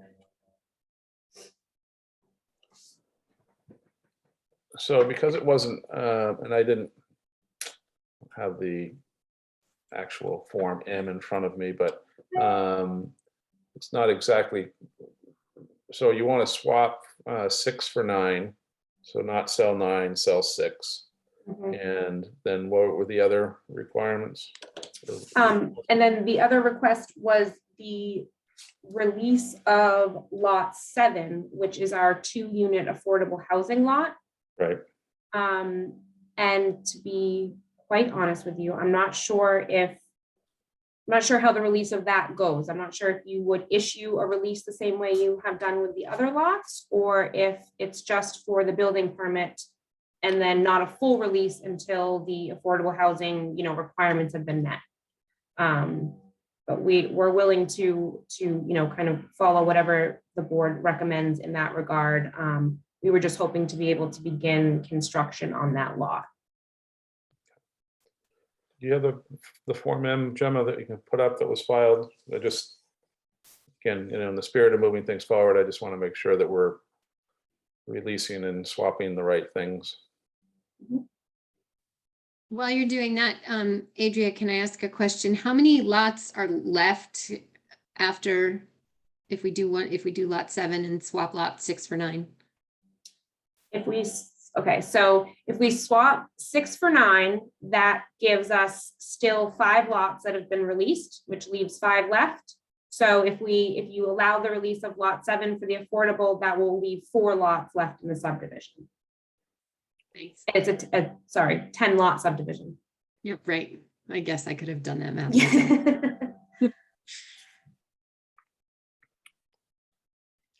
I have a quick question about the lots that are under agreement right now. Are they planned for single-family homes or 2-family homes? What's the breakdown on those? I'm sorry, Sean, I'm having a hard time hearing you. Will you say that one more time? Sorry, I don't know which microphone I talk into. No, much better. I turned my volume up as well. Are you, in terms of the breakdown on the lots that are under agreement now, evidently 4 lots that are under agreement at this point, what's the breakdown on the proposed unit construction on those? Are those all single-family homes, or are those some of those 2-family homes? What's projected for those? So quite honestly, I do not know what they are planning to build. The way that we sold them, they were, you know, they could only be single and 2-family because that was what the board had dictated when you approved the subdivision. But in terms of what those, so we've sold 3 lots so far, and in terms of what those 3 lot owners are planning to do in terms of single family versus 2-family, not entirely sure. I can certainly reach out to their respective attorneys and find out and get you that information. But I do not know that at the present time. I can tell you that we have processed one application for one of the lots on the northern side of the roadway for a single-family home. There haven't been building permits pursued for the other 2. Thank you, Greg. Right, and I think what Sean's getting at is that we had a condition in the final approval of reaching 6 dwelling units as the threshold. And if there was more dwelling units proposed, that there would be a look back to get to our affordable, the appropriate affordable calculation. So I guess, so this Form M is from November of 21. So I don't know that we have a Form M that's drafted for what you're looking for tonight. Is that right? I prepared Okay, two so 6 different and 7, forms. yeah. Okay. So that's 6 and 7. I also, Mr. Chairman, I also did prepare, and I wasn't quite sure of the format for this, for the substitution. I prepared a confirmatory Form M to also be recorded that would replace the one that was recorded in November. And then it's, the top of it specifically says that lot 9 is not to be released. Gotcha. And I did provide that to Greg prior to the meeting, but I'm happy to resubmit that. There it is. Yeah, I've seen it. Thank you. Lots of Forms M's. Any other questions or concerns at this point from members? I just echoing what Adria said about how to handle lot 7. I have no trouble switching 6 for 9. And I don't know what Greg's opinion is on this, the state of the subdivision in terms of releasing one more lot, but it seems to me that if we don't know the final number of units, then we don't know how many affordable units we're asking for. So I don't know. Because we'll have additional lots that are secured, I'm all for advancing the release of the lot that will have 2 affordable units on it. And I would also go as far as to say also for sale. They have a process to qualify those units for sale with the HCD. So to provide the flexibility so that those can come to market earlier in the subdivision rather than, which is always the concern, at the end of the subdivision when there could be issues. But in the balance of what's been released, there wouldn't be a need for any more than 2 at this point. And we can still watch and wait and see how the others play out, and the board can always hold one if we get to that point where there's an additional unit that's required. Correct. Okay, thank you. Okay. So I think we're at a motion point. Jane? Yes, I move that we approve the release for covenant, which exchanges lot 6 for 9 and has an additional release of lot 7 for the Deacon Farm Lane definitive subdivision at 473 Washington Street. I'll second that. Thank you, Henry. Roll call vote, please. Member Noonan, Yes. Member McCarl, Yes. Member Bookin, Yes. Member Cook, Yes. Member Henry, Yes. Member Remsen. Yes. Great. Thanks very much. Thank you very much. Greg and Mr. Chairman, if there is a different format for that confirmatory Form M regarding the switch out of lot 6 for 9, I'm happy to revise that however you want to reflect it. Okay. So just let me know, but if what I have provided works, all the best, all the better. So thank you so much. I appreciate it. Have a wonderful evening, everyone. Thank you again. Thanks, Adria. Okay, last under other business this evening is a request for extension of the cluster development special permit at 186 Concord Street, Assessors Map 248, Lot 14, and this is a simple division or decision to adopt. So I believe. So draft a decision, which I think is reflective of, the discussion at the, and this was actually a few meetings back. But again, it's just confirming the board's extension of the cluster development at 186 Concord Street for the specified period, which was essentially a 2-year extension due to the cause shown by the applicant. Do you have that handy, Greg or Gemma, just to reference it, the date? Thank you. I had a comment though on the top of the second page. Okay, The first sentence there, the planning board, something doesn't seem right, including the applicant's attorneys, blah, blah, blah. And then it says applicant's attorney at the final clause. I'm not sure what's going on there. The applicant's attorney response testimony. I mean, you could probably take out including the applicant's attorney, that whole phrase, because you're addressing whatever they submitted in the bottom, in the last phrase. yeah, I suppose including the correspondence and testimony received, da, da, da, da, da. So just remove that first reference to applicant's attorney. I think so. I'm not sure. Anyway, it doesn't say what the applicant's attorney was submitting in that first phrase. If there was something else the applicant's attorney was submitting, you could put the word in there.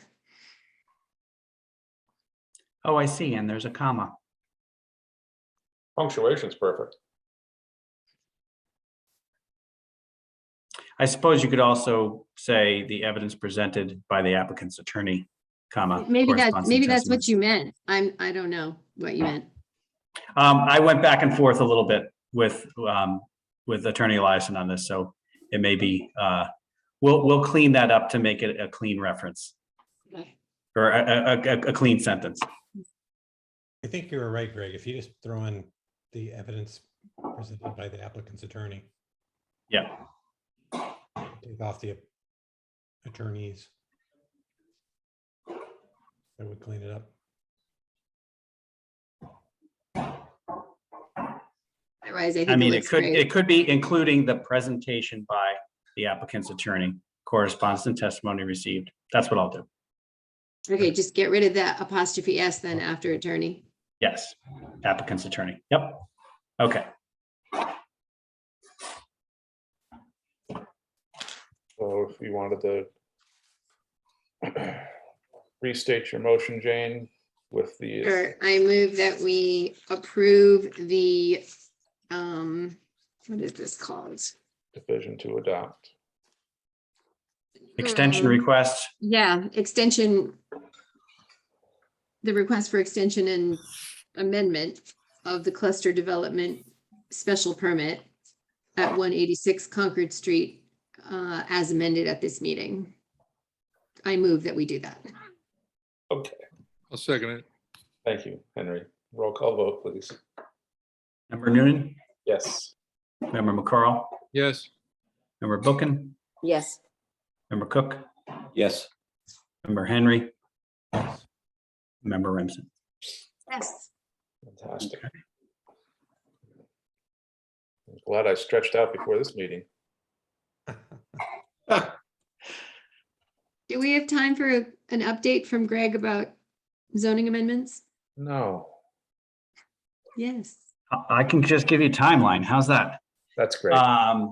So there was the intention of the kind of set of amendments that were associated with height and 3-family allowance was going to be heard at the Planning and Development Committee meeting last night. That was continued out for 2 weeks. The public hearing was on the set of 6 amendments that primarily deal with 2-family, as well as the dimensions around 2-family compliant lots. Were scheduled to be heard on April 12th, but are also going to be pushed out 2 weeks. So they will be on the agenda of the city council, I believe, on April 26th, if that's a Tuesday, I believe it is. yes, it is. Yeah, so there'll be additional discussion at the next P&D meeting and then public hearing at the city council meeting that follows. So is the public hearing still open at the city council meeting? It is. The public comment Yeah. was closed and they are now moving into council discussion, questions, and then we'll entertain motions. And why did they push it out? Do you know? I think because No? I'm not there. Oh, I will actually be on a plane, He's on which I vacation. didn't. I didn't know at the time, when I scheduled this trip, that the flight is actually Oh, right sorry, during didn't that, didn't so- mean to out you. No, But the April well, 26th is my birthday, so I really don't want to go to the meeting, but I will. Okay, well, that's great. And so just to confirm, the public comment period has closed. But the public public comment period hearing, was closed and the, all the written testimony was closed as of a date, the council rules of procedure have a date prior to the public hearing. So they will Okay. pick up where they left off, I believe, on 26th. okay. And what do we do? What does the planning board do, if anything, now about the MBTA? Whatever that overlay district. It's a matter of what the final regulations look like, which has an indeterminate time of when they will be issued. I'm assuming that it will probably, I think from the last presentation that I heard on it, would not be until sometime in maybe the early summer. So the steps that need to be taken have been taken so far. The only thing that remains is providing documentation to DHCD on the information session that we had, and then also the filing of basically, there are a series of questions in a kind of an online submittal as to whether or not you believe you have the current zoning in place to comply, which is kind of an odd thing because they're not final regulations, but they're asking you to identify whether you think you would comply with the draft regulations.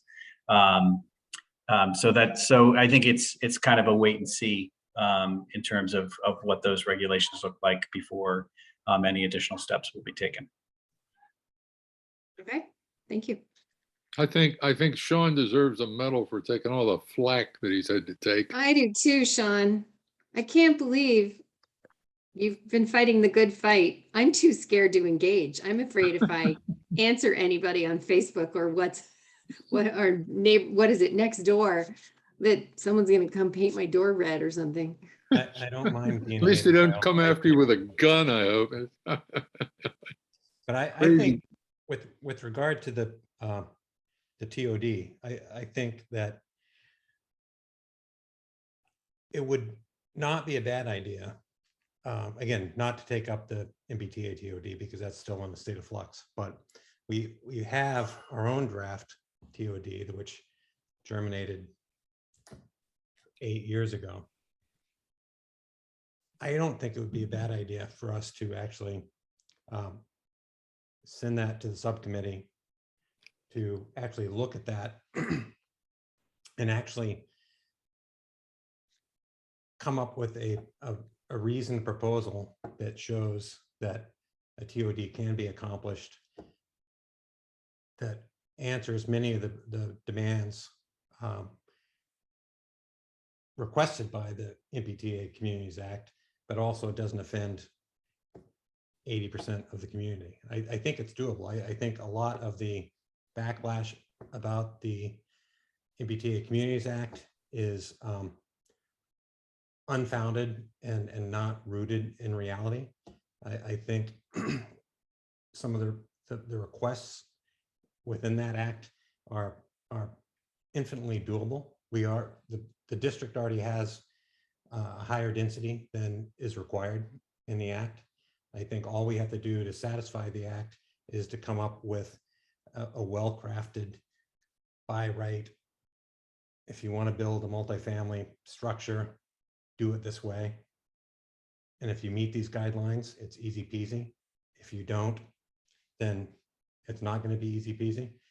But I think if we don't somehow address sort of the goals that the state is tossing on us, we're going to be the recipient of the 40B application that exactly addresses what the state is asking for.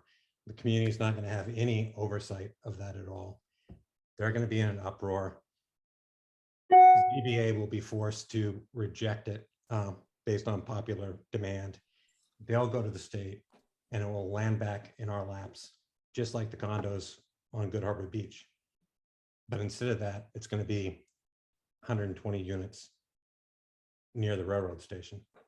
So I think if we're proactive and say, we're working on this because we're working on what we initially started back in 2013, 2014, we're just continuing that work. Here's a TOD that works for Gloucester, produced completely with Gloucester thinking. And it just so happens to answer some of the requests from the MBTA Communities Act. I think that would be a good service if we want to do that. But again, I'm somebody who doesn't mind to be hated by all the right people. So Sean, do you want to pick, Sean, do you want to pick the frying pan or the fire to jump out of first? Well, I think, again, I'll help you, Sean. I'm in. Not to go. I mean, I think it does really potentially make sense to see what the guidelines are, just because I think you're gonna, again, I think there's an opportunity there. What we had in draft form would not necessarily comply, but again, it's about what's the scale and character of what the board wanted to put forward for that particular district. But I can also share, we can continue to have, the information as it's coming along in the Google Drive. Jem and I took a hard look at this. The state has made this very, very complicated in their current draft for the calculations. There's the mayor's comment letter is pretty accurate in that we have a lot of multifamily on smaller lots than our district allows, and they can't really be counted in the equation. So there's this whole capacity thing, and then there's the capacity number per community, and then the density. And so it will be interesting to see how these regs get modified, because I think they will be. I think there's been significant enough comment from a lot of different places that, like you said, it may turn out that there's something that could be done. Again, that's rooted in what this board wants to propose for the area, but might also have an opportunity to comply. So I think it may make sense to kind of look, kind of see how that comes out. It's a couple of months away, probably, but if you guys want to meet in subcommittee, I know David also has thoughts as well about some other things. So if you want to kind of continue to, or kind of build that back up and meet as a subcommittee, we can certainly do that. Yeah, we haven't seen quite this many distortions of reality by people accusing us of things since we approved the shopping center up at Market Basket. Or the hotel, for that matter. Same people complaining too. Interesting. Is there any way we can find the information that Sean, you were referring to that got started that we can review? I think that's the yeah. It's online. I think right? we put some of that in the Google Drive, but we can certainly refresh that to make sure that all the information is in there. On the city website for reimagining Railroad Avenue. Yeah. 2013, 2014. Beverly, do you have a Beverly's comment? trying to ask a question. Well, two comments. First of all, the irony here about all of the scuttlebutt about what to me on the except for the height increase, the proposals in this set of zoning amendments is almost housekeeping, and it's just completely blown up from what I understand. And the irony is that the council passed accessory dwelling units, which essentially accomplished the same thing, of allowing a second unit on a single family lot, and everyone thinks it's terrific. So it is rather ironic. But the other thing is I think there are a couple of commissioners, counselors who really are genuinely concerned about the shortage of affordable housing, and not just for lower and very low income, but just all the households in the community that can't find the housing that they can afford. And they really want to do a holistic kind of look at what that's about. And it seems to me that the MBTA, did I say it right? MBTA proposal on the table becomes an opportunity to have that conversation. And so to the degree that the planning board has some ideas and has given some thinking to this, should we be called upon informally by the city council, maybe by the planning and development subcommittee, to come and have a conversation with them? We've talked about it, and we may have something constructive to add. And if that's the case, there may be some counselors who are willing to really look at this seriously and maybe run with it. So that's just my thought on it. Wait, so you're suggesting the subcommittee should meet and have some conversations? Yeah. Yeah, I agree think with you. so. I think we should, so that we kind of know where we're coming from and what we might, there's several ways to look at this issue, and we might be able to cast, to just come up with some ideas that if interested counselors come to us in some kind of forum, informally or formally, that we're able to share what we're thinking. So is there a limit to the amount of a minimum or a maximum for subcommittees for the planning board? Craig? 3, it can only be 3? If it goes to 4, it's not a subcommittee, it's a quorum. So you can do that as well, hold planning board meetings, if more members want to participate in the discussion. I'm sorry, David's not here because I think he wants to be involved. Yeah, and I certainly, Sean and I are really interested in this. Greg, isn't it like a city council subcommittee meeting that if additional? We'll notice as a subcommittee, and then if there's a quorum present, then we'll notice it. Yeah, that's a way to do it. That can happen. That can happen as well.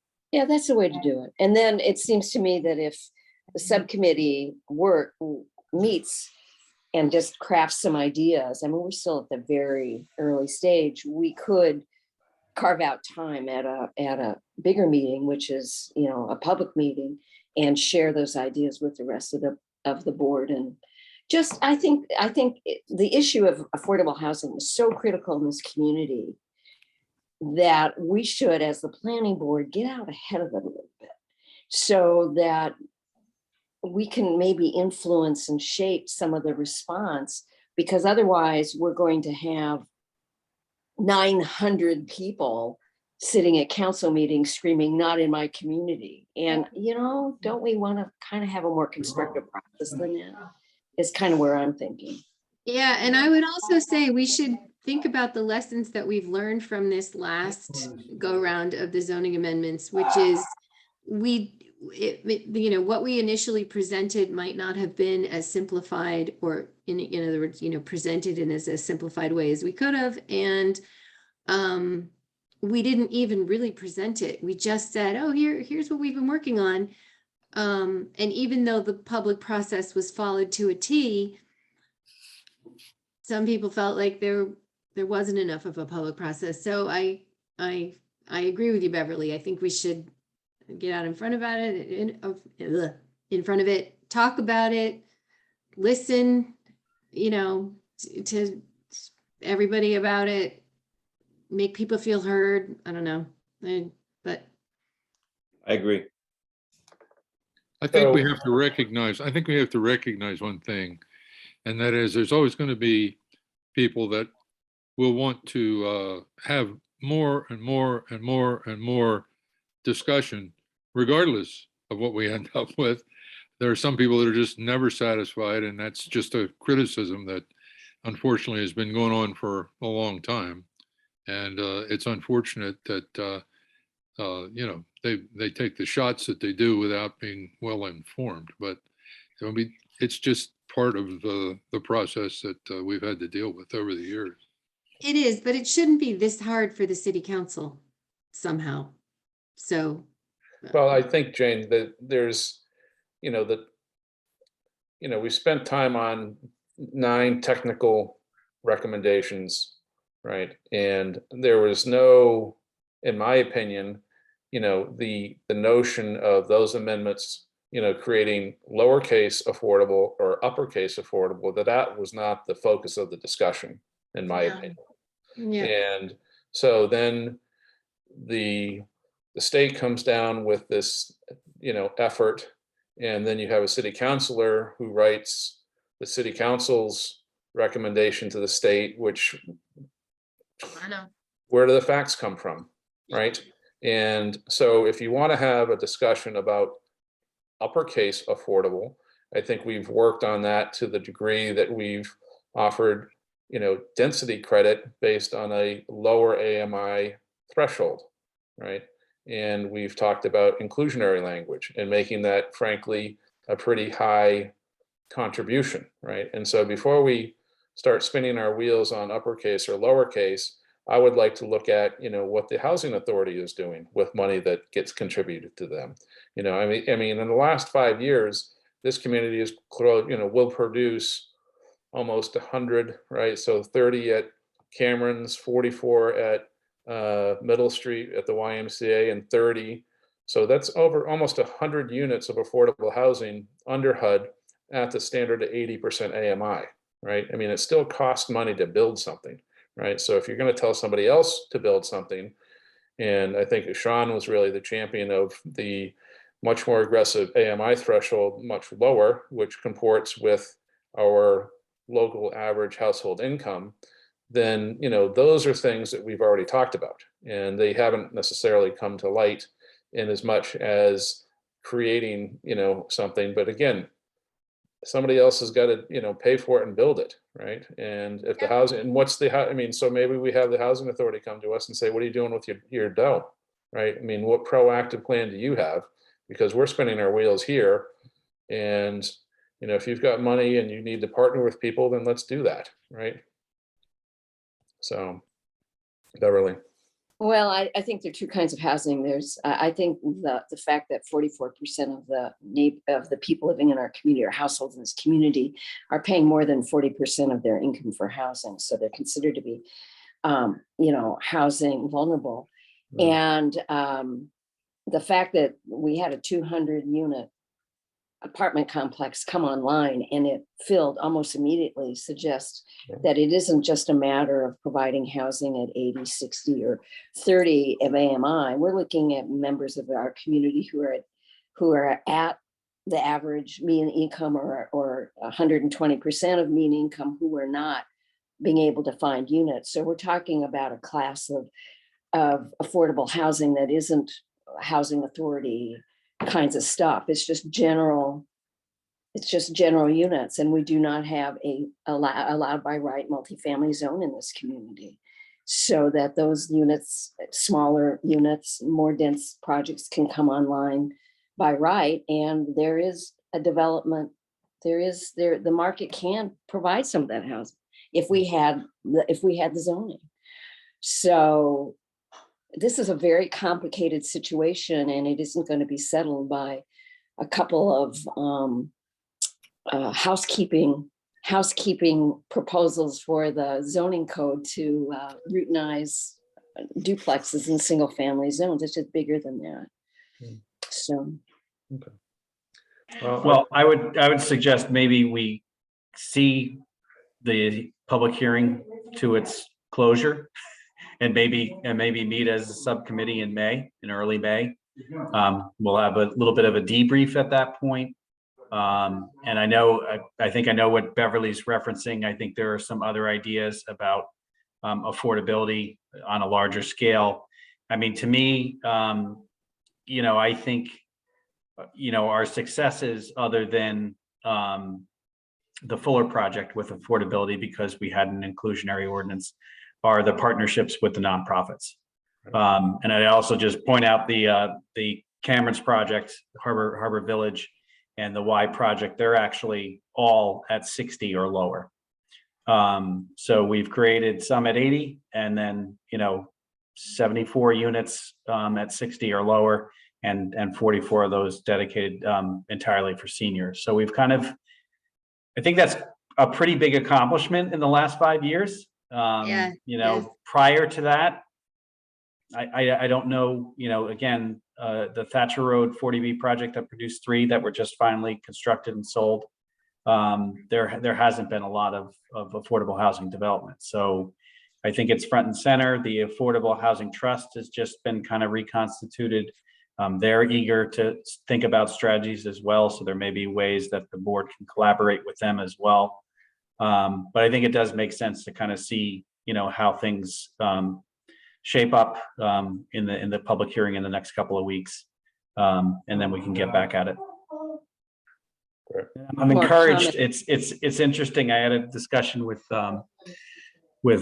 Jill Cahill a couple of weeks ago and talking about the different initiatives that we're working on and, you know, what are the ones that you want to continue to work on. And I mean, I think the housing production plan has a lot of good ideas in it. And I think, you know, following through on it is important. And I point out when I spoke to the city council, we had, you know, just as many people participating then as we do now, although, you know, signing on to petitions is a little different than coming to a meeting and learning about something and participating in the process. So I'm encouraged to hear the members wanting to continue to work on this work because it's important. Can I just make one more comment? I think we should work with the state too to acknowledge housing units that come in under these other programs rather than say they don't count. And I think we're in a position to, if we get our act together, to maybe influence the decision makers in that regard.